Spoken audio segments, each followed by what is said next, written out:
ආයිබෝන් අදත් ඔයගොල්ලෝ සාදරයෙන් පිළිගන්නවා Travel with Chef YouTube channel එකට.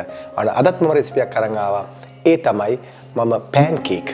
මේ pancake කියන්නේ ඇත්තටම තේ වෙලාවට හරිම කදිම මේ හොඳ ස්නැක් එකක්.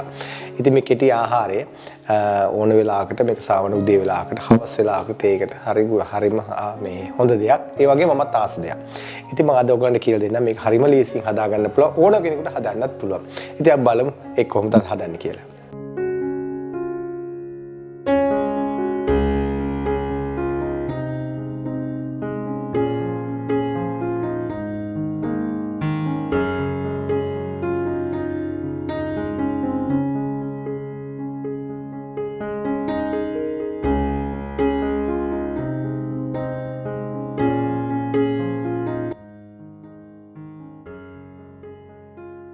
ඉතින් මෙතන තියෙනවා පාම් පිටි. ඉතින් මේ පාම් පිටි තමයි අපි ගන්න මේ වැඩේට මේ අපිට මේ කිය හදා ගන්න. ඉතින් ඒකෙදි අපිට මුලින්ම අවශ්‍ය කරනවා මේකට ලුණු, සීනි ඒ ටික. ඒකෙන්ද මම ලුණු හඳා ගන්නවා ටීස්පූන් එකක් ප්‍රමාණය. ඊළඟට කහ කුඩු ස්වල්පයක් එකතු කරනවා. මොකද ලස්සනේ පාට හොඳට පේන්න නිසා තමයි කහ එකතු කරන්නේ. ඊළඟට දැන් මම මේකදී එකතු කරනවා තව මේ සීනි ටිකක්. මොකද සීනි ටිකක් වැඩිුණාට කමක් නැහැ. පොඩ්ඩක් ඒක රස තියෙන්න ඕන. ලුණු සීනි අනිවාර්යෙන් මේකට වැදගත් වෙනවා මේ කරන්න. ඊළඟට අපිට අවශ්‍ය වෙනවා මේකටම තව බිත්තරයක් දාගන්න. මම ඊට ඉස්සෙල්ලා මේක හොඳට කම විදිහට කවලම් කරගන්නවා. මේක හොඳට මේ විදිහට කවලම් කරගෙන කිරි පොඩ්ඩක් එකතු කරලා එකතු කරනවා. ඒ වගේම අනිවාර්යයෙන්ම අපිට බිත්තරෙත් එකතු කරගන්න ඕනේ. ඉතින් බිත්තරෙත් මේ විදිහට එකතු කරගෙන මේක හොඳට කලවම් කරගන්න ඕනේ. නැත්තම් කිරි වෙනුවට ඔයගලන්ට ගන්න පුළුවන් කලින් මේ කිව්වා වගේ මේ වතුර උණු පාවිච්චි කරන්න පුළුවන්. ඕන නැත්තම් පිටි කිරි පාවිච්චි කරන්න පුළුවන්. මේක හොඳට මේ විදිහට කලවම් කරගන්න.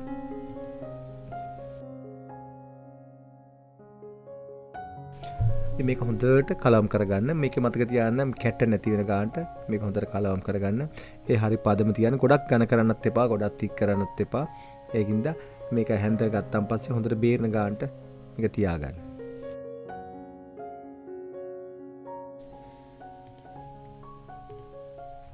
ඉතින් දැන් අපි ලෑස්ති තියෙන පැණි පොල් හදන්න. ඒ වගේ ඊට ඉස්සෙල්ලා අපි මේ වගේ තාච්චියක් මේ හට්ටියක් ලිපේ උඩ තියාගෙන හොඳට රත් කරගන්න. ඊට පස්සේ අපි මේ වගේ සීනි ටිකක් එකතු කරනවා. මොකද සීනි ටිකයි වතුර ටිකක් එකතු කරන්න පුළුවන්. ඒක හොඳට හොඳ පාටට කරගතියෙන්න ගන්න ඕන. එතකොට ඒක තමයි අපි අර පැණි පොල් එක හොඳ පාටට රසර තියෙන්නේ. මොකද ගොඩක් වඩා කළු කරන්නත් එපා. ඒක උනහම තිත්තරහකුත් වෙන්න බැරි නෑ. ඒකත් ඉතින් මේක මත මේක පාට වෙගෙන යන්තම් එන්නේ. මම දැන් ඒකට වතුර පොඩ්ඩක් එකතු කරනවා. මේ වගේ ගොඩක් දාන්න එපා. ඒකත් එක්ක හොඳට කරගෙන හරියන්නේ ඒකයි. ඉතින් ඔයාලට පේනදී හොඳට දැන් වතුර කලින් මම දැම්මා. දැන් වතුර හොඳ නටාගෙන එනවා. දැන් මේ පාට වීගෙන එන්නේ. මේ ගාන ආවම ඇති. ඔයාලට අවශ්‍ය නම් වතුර ස්වල්පයක් තව දාන්න පුළුවන්. නැත්නම් මේ ගාන හොඳටම ඇති. දැන් මේක මේ හොඳට වඩා වැඩි කරන්න එපා. තිත්ත කරන නැත්නම් තිත්ත රහ එන්න ගන්නවා. එතකොට ඒක රස නැති වෙනවා. ඉතින් මේ ගාන හොඳට. ඉතින් මම වතුර දාලා මේක පාට ගත්තා. දැන් මේකට මම කුරුදු පොතු කීපයක් එකතු කරනවා මේකට. මොකද මේ රස හොඳට එන්න ඕන නිසා. ඒත් එක්කම තමයි මම තලාගත්ත ඉන්සල් තියෙනවා. ඉන්සල් ටිකුත් මම මේකට එකතු කරනවා. ඉතින් මේක හරි සුවඳයි. මේකත් එක්ක දාලා ගන්නකොට ඊළඟට ඒ වගේම මේ සීනි මදි නම් පසු ඔයාලට එකතු කරන්නත් පුළුවන්. ඊළඟට ලුණු ස්වල්පයකුත් මේත් එක්ක එකතු කරලා තියා ගන්න. පස්සේ අවසානයේත් එකතු කරන්න පුළුවන්.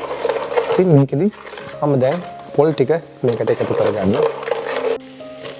ඉතින් මම මේ වගේ පොල් ටික එකතු කරනවා. කරලා ඒත් එක්කම හොඳට කලවම් කරගන්න.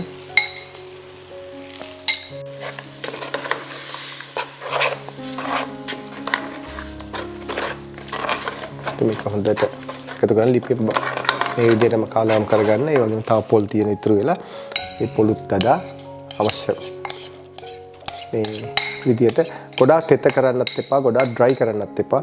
ඒක නිසා ඒකත් කල්පනා වෙන්න ඕන.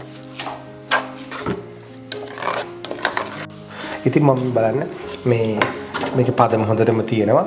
ඒ වගේම තමයි මේ පැණි පොල් එකේ මතක තියාගන්න ඕනේ හොඳ රසයක් තියෙන්න ඕනේ, ලුණු ටික ගන්නට බැලන්ස් වෙන්න ඕනේ, සීනි ගතිය ඒ ඔක්කොම තියෙන්න ඕනේ. ඉතින් මේක දැන් මම පොඩ්ඩක් පැත්තකට කරලා තියලා ඊට පස්සේ මම මේකේ බැටර් මේ හදා ගන්නවා පෑන් කේක් එක. ඉතින් මම පෑන් එක මේ වගේ රත් කරගෙන ඉන්නේ දැන් මේ වගේ ගොඩක් ගන්න එපා. ඒ අවශ්‍ය ප්‍රමාණයට අරගෙන මේක මේ විදිහට දාලා තියන්න. ගින්දර වැඩි කර ගන්නත් එපා. ගින්දර අඩු ගින්නෙන් මේක හොඳට කුක් වෙන්න ඕන. ඊළඟට මේක දෙපැත්ත දාන්න යන්න එපා. එතකොට අපිට හරියට අලවන්න විදිහට හලවන්න බැරි, දෙපැත්තම නැත්තම් ඩ්‍රයි වෙන්න ගන්නවා. ඒක එක පැත්තක් මේ විදිහට අපි කුක් කරගන්නවා.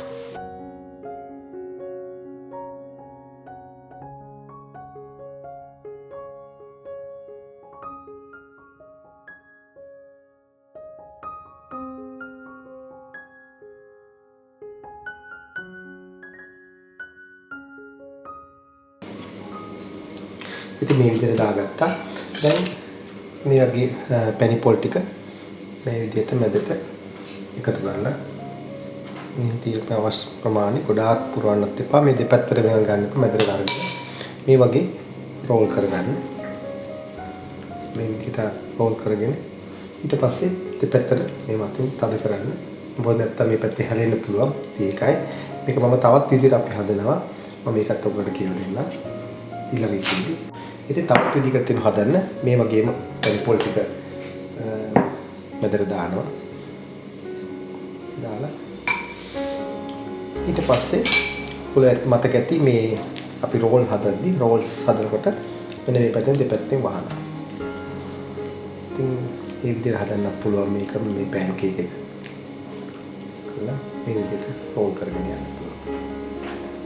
මේ ආකාරයෙන් හදන්න පුළුවන් ඔයගලන්ට. ඒකත් හරි වෙනසක්. නමුත් අර විදිහට හදන්න පුළුවන්. ඉතින් ඕන විදිහට ඔයාලට හදන්න පුළුවන්.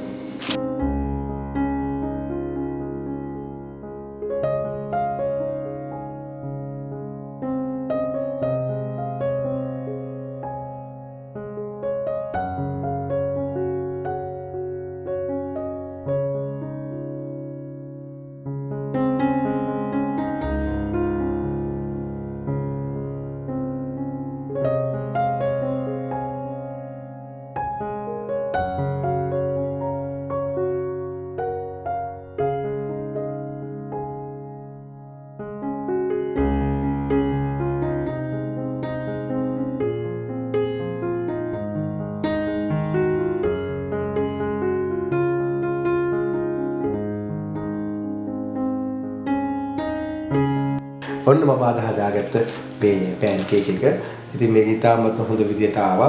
ඊළඟට ඔයගොල්ලෝ දැනුවත් කරන්න ඕනේ මේකේ පැණි පොල් එකට අවශ්‍ය ටික ඔයගොල්ලෝ බැලන්ස් කරලා දාගන්න. මම ඔයගොල්ලෝගේ මේ ප්‍රමාණවල කිව්වුණාට සමහරට එහෙම වෙනස් වෙන්න පුළුවන්. මොකද රස ඒක හදාගෙන ඒ වගේම තමයි බැටරි එකත් හරියටම තියෙන්න ඕන මේ රස. එතකොට මේ විදිහට ලේසියෙන් හදාගන්න පුළුවන්. ඉතින් ඔයගොල්ලෝ දන්නවා ඉතින් මේක හදාගන්න කොහොමද කියලා. හරි ලේසි ඔයගොල්ලෝත් හදාගන්න. ඉතින් මොනවා හරි ගැටලුවක් තියෙනවා නම් සුබදුපදී කමෙන්ට් කරන්න. ඉතින් අදට එතරම් වීඩියෝ එක ඔයගොල්ලෝ නැවතත්ම අලුත්ම වීඩියෝ එකක් හම්බෙන්නතුරු අදට ගිහින් එන්න ඔබට සුබ දවසක්. ආයුබෝවන්.